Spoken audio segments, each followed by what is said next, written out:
first, can you please tell us a little bit about yourself and your different ventures, because I know you have many?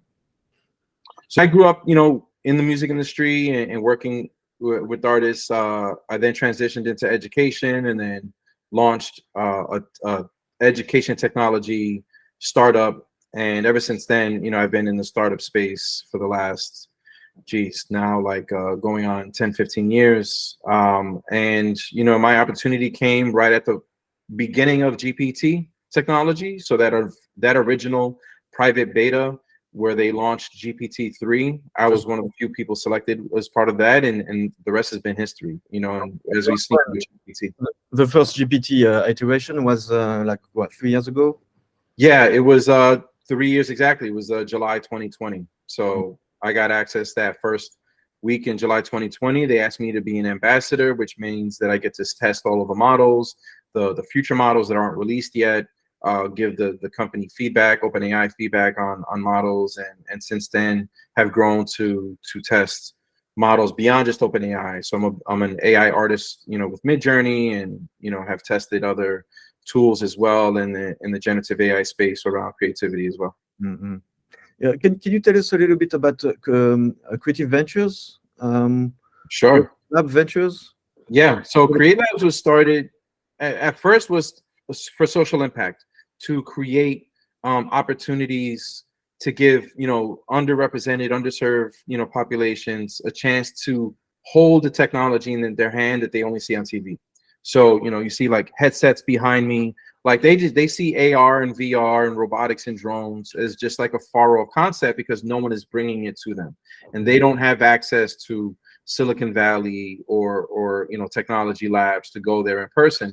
So we were traveling, the world and even the country to go into certain communities with all this technology to say, here, try it out. Maybe you can be the next person that's doing this work. And it was through that work that I found AI. I was doing a lot of research on future technologies, and GPT was one of those. Wow, cool. So yeah, so my first question when I was researching you, and just so we can get that out of the way and talk about creativity and stuff, but I think it's important because we live in a very unequal world. I don't know where I read that, but I think there's the gap between rich and poor has never been so big, even bigger than during the Middle Age in Europe. So how do you think AI and the rise of AI that we're seeing are going to affect social inequalities? Can it help mitigate them, or will it worsen them? Well, not only does it democratize technology, but it democratizes knowledge. Before, to be smart, right, or to be, to gain knowledge, you had to reach university. You had to buy your way into university, right? The best universities cost the most money. But now things like ChatGPT possess the same knowledge that those professors have, and it's just a matter of asking the right questions of these AI models to gain that same knowledge and even break it down in a way. Because sometimes even when you're in university, a professor doesn't teach the way that you learn, right? Everyone has a unique way of learning. But you can tell these AIs, this is the way that I learn best. Break down this very difficult topic like physics or quantum physics or artificial intelligence, machine learning. Break it down in a way that I understand in simpler terms so that I can know this stuff. So now knowledge is everywhere. Oh, wow. So with this tutor or this university professor in the palm of your hand, what's in it for the youngsters, for the future world? What can they expect? My sense is that up until now, we needed a workforce that was highly specialized with very long studies.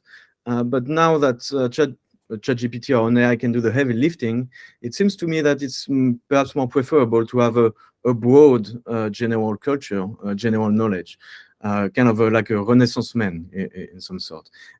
Am I wrong in that assumption, or?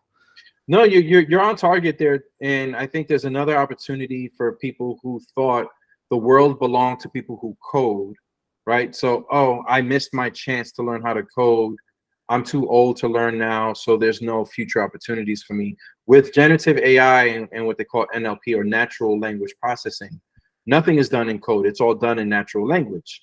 So now, to what they call prompt engineering, to use these tools in the best way with prompt engineering, you have to know how to communicate. And I was like, so now it goes back to people who know how to communicate, who know how to speak to one another, who know how to explain things. Those people did not learn how to code. Those people are teachers, artists, people who are good with words to explain their ideas.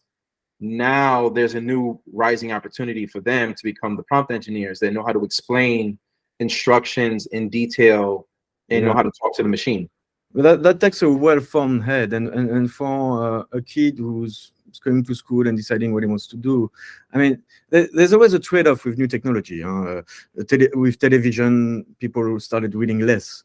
With internet and social media, it affected our interactions as humans and even our memory. I used to know 20 phone numbers. Oh, right. Yeah. I barely know two. But so, what is the trade-off with AI? I mean, it seems to me using now ChatGPT every day, I'm starting to realize, wait, I'm gonna forget how to think analytically and and critically and write well, which That, I think that's still the edge that we have over these systems is creativity and critical thinking.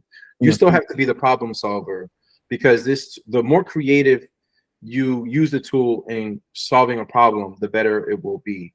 I think what probably we're gonna lose is long form writing by hand manually, the same way, like this is the calculator moment for text, right? So the same way that you could do that long math by hand on a big sheet of paper and doing long division, but now you could have a calculator do it like that.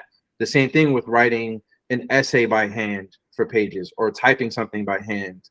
Well, now you can explain a concept to the AI about something that you want written, it writes it for you, and now you're reviewing it for the quality and editing. So you're doing more editing and proofreading than you are writing everything by hand. Yeah, but the editing and proofreading and critical thinking is something that you and I can do because we went to college and whatever. Do you think a kid now learning with ChatGPT can develop those skills? It's still something that they can nurture, in this.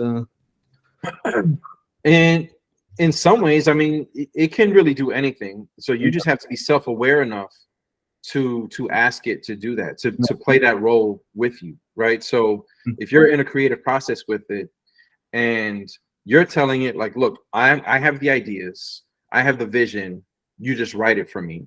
Or it could be the opposite, right? You're like, look, I'm gonna write out and play out the scenes and use this as a storyboard for how I want to map out things, but you give me the next scene, you give me the story arc, you give me who the protagonist is. So now you're asking the AI to give you the creative elements and you're structuring it. Or it could be the opposite, so it depends on how you use it. Yeah, but we were just mentioning it, like prompting is key, and it's an actual skill. I mean, it seems to be like the hot new profession right now. Some say it's temporary because AI may end up prompting itself. I know that I'm asking ChatGPT to write prompts for Midjourney. So let me just close my WhatsApp because it's gonna. Okay. So do you think the emerging job of prompt engineering is here to stay? I do, because I think you always need a human in the loop, no matter how good these systems get. I think where we get into trouble is if we remove the humans out of the equation entirely, then it will start to deviate and do things that we don't want it to do. There is such a thing right now. It's an anomaly in the industry called prompt drift, where you create a prompt, you create a tool to do something, and it just starts to degrade or deviate on its own, and you don't know why. Nothing changed in your prompt, nothing changed in the code, but then it starts to kind of go left. And in that, yeah, you have to then reprompt it, right? You have to refine your prompt to get it back on track. And I think some people at the foundational model, so the OpenAIs, the Google Bards of the world, the Lambdas, and now Llama, these models that you're building on top of, you don't know what changes that they're making here to do updates or bug fixes.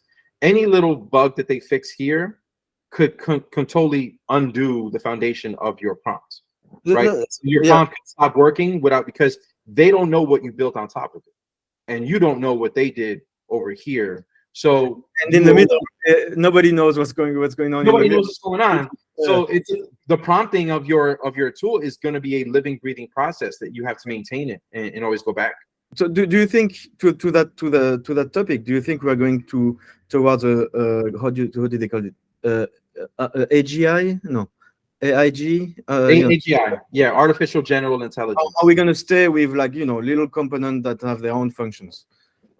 Yeah, I think what we're going to see is now we're getting like different flavors, right? So everyone at first was using ChatGPT, and now we have we have Pi. We have Claude, we have Bard. So we have these different ones that are coming out, but they're all going to have kind of like their own little twists and all specialty use cases. So like if you want to use creativity in your work, then go use this model. But if you're using it for customer service or scaling big for enterprise, go use this model. I think we're going to get away from like this one model works for everybody. Really? And I mean, because you look at the big, Google and stuff. I mean, the leading one will just be a step away to also be able to do, what the other guy does. The open source community, the small guys that are building the smaller models, they don't. So, ChatGPT is on 175 billion parameters. There's like these smaller models that the white papers are coming out that are like 13 billion, 40 billion, and they're saying those are great for like building characters, like when we talk about NPCs in video games. Like you don't need ChatGPT; it'll probably be too expensive for your video game anyway to go use one of these open source models to power your NPCs. So AGI is, yes, it's going to be everywhere. Yeah, I do believe that it's going to be everywhere, but I don't think we're all going to be using the same model. I see. Yeah, and now you can have models that fit in almost in a smartphone. It's incredible. We will soon, absolutely. Okay, cool. Well, let's go straight to I think the topic at hand, because we're a creative prize. We are very.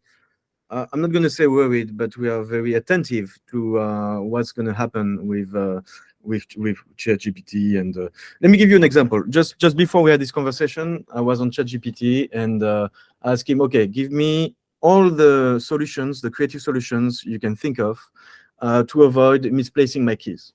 So I said, okay, so you have, and he gives me like 10 solutions. So you have the GPS stuff, you have the noise, you clap, it makes a noise.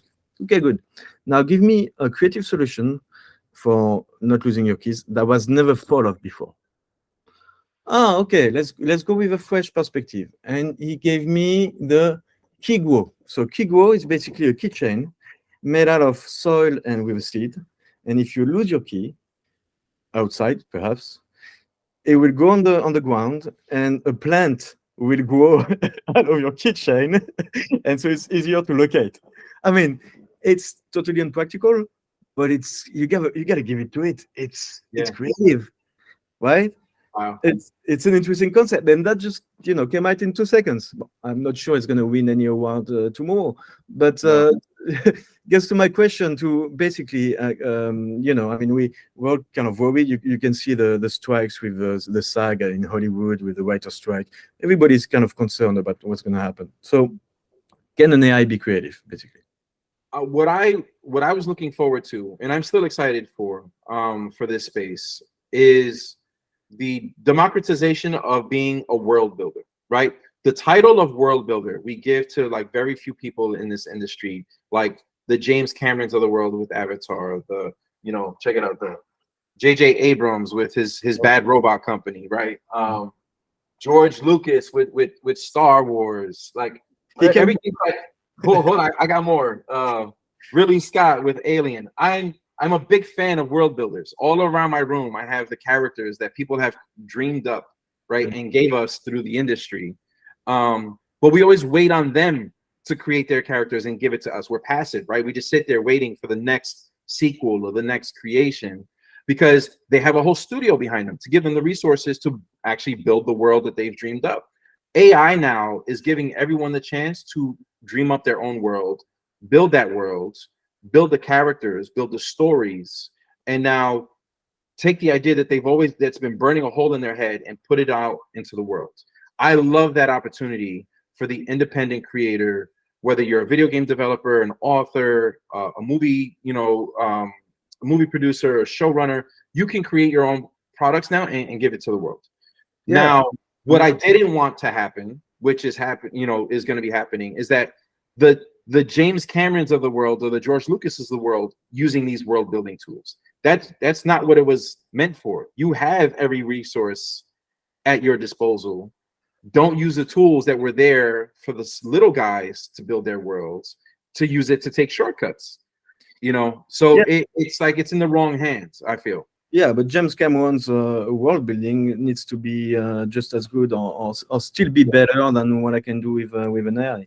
I don't know if you saw this South Park episode that was created just with a prompt, and I don't know, it was just built, and they gave a prompt, and the South Park episode was, so we can imagine a world where I want to watch a show about turtles doing roller skates, and the AI is going to make it for me and just for me. Yeah.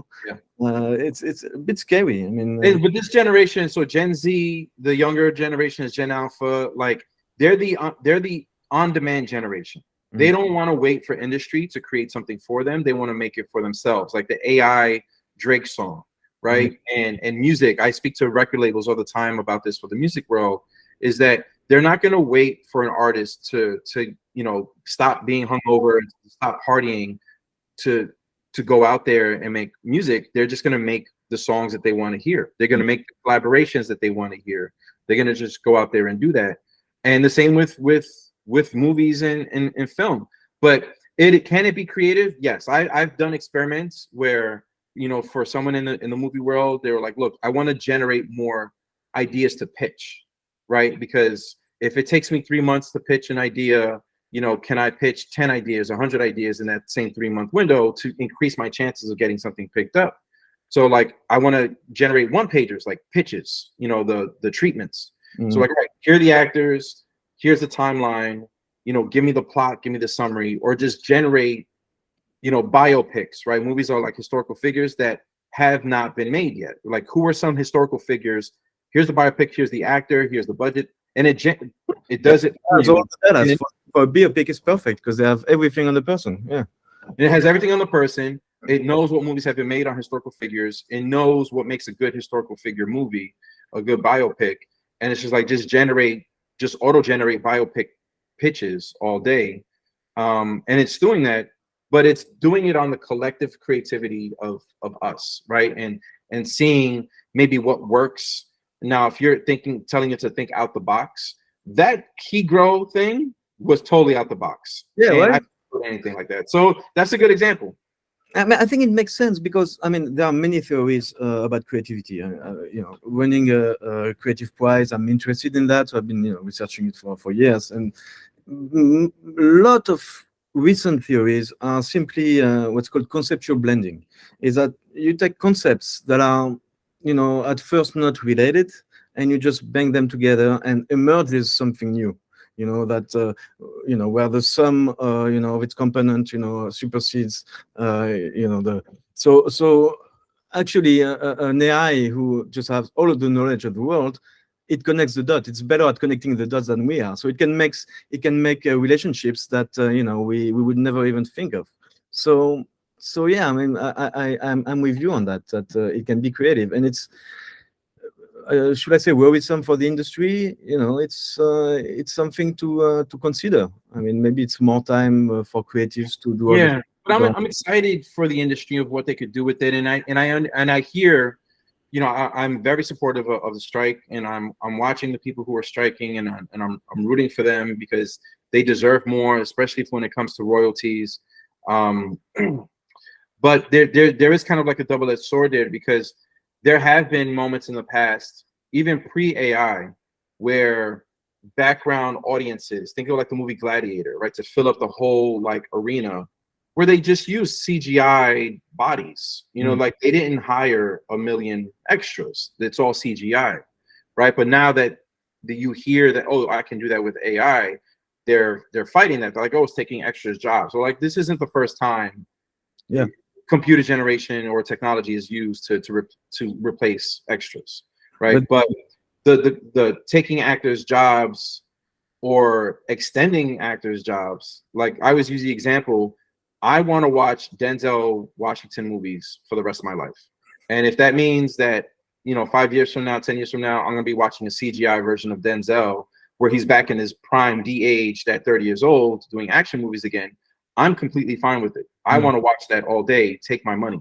And that's extending his career, not replacing him. Because this James Earl Jones right now, who does the voice for Darth Vader, he's in his 90s, I believe, or high 80s, wants to continue to be part of the Star Wars franchise. So what he did is he gave his voice license to a company called Respeecher out in Ukraine that is doing an AI voice synthetic mapping of his voice to use for future Star Wars properties. That's not taking away his job. That's making him more money because he gets the licensing and the royalties off of his likeness for movies in perpetuity. That's extending his career. Otherwise, he would pass, and then they would get another voice actor to replace him, and he doesn't get those royalties. Okay. Yeah. Okay. So we agree on that, and of course with the job market is going to be a bit worked and revolutionized. There will be new opportunities, being born that we cannot even fathom at this stage. So let's stay tuned and be optimistic. But let's turn the tables around, because the Epica Awards is a creative prize. So we evaluate creativity. They're all brilliant minds, but they need to be ranked, and compared to each other. Do you think an AI can do that? An AI can rank creativity. I give you, 20 ideas in the same category. I don't know, direct marketing or PR, and can an AI just tell me, okay, this is the best, this is the least good, etc. Based on your criteria. So it goes back to like how detailed and how thorough are you in giving it the criteria that it needs to judge by, right? Sometimes they call it a rubric of like, the weighting, against the different categories. And if you are very detailed in how you provide that to the AI, then not all models, but the best models. So like GPT-4 is best at reasoning. It's going to rely on its high reasoning capability to go back to that scale, that weighting system that you provided it to make sure that it's giving you a ranking. It's already doing that. So as a job, what we also do is custom build AIs for enterprise and for different companies. And they come to us, they see what's possible. They don't know how to do it in-house, so that they come to us to build something for them. Okay. And they're like, all right, well, and also train it on their company data, on their brand, on their knowledge base, so that way it's reflective of their company and it knows everything about their company. So when you ask it a question, right now it already gives you a ranking. It already gives you almost like a relevancy score, a ranking of the question that you asked me. I came to these 5 answers in this ranking order with these scores. Do you agree? And then you have to give it feedback and say, okay, I like your first answer, but the third answer is probably the second ranked. So recalibrate and try it again. Right? Yeah. So we go back to prompting. Actually, you go back to prompting, but it's already looking for relevancy. It's already processing reasoning across these different categories that you asked it to search for. So your question is, yes, it can absolutely do this now, but the accuracy is not only going to be based on your prompt, but your feedback after it does it a couple of times. So it gives you a score back. Then you have to tell it, okay, you're close. I would disagree. Maybe score it a little differently the next round. Let's try it again. Your feedback is just as important. Yeah, but the thing is, to have an expert feedback, you need an expert. Yes, that's the human in the loop. Yeah. But for now, our experiment, which we just launched, it's only relies on text description.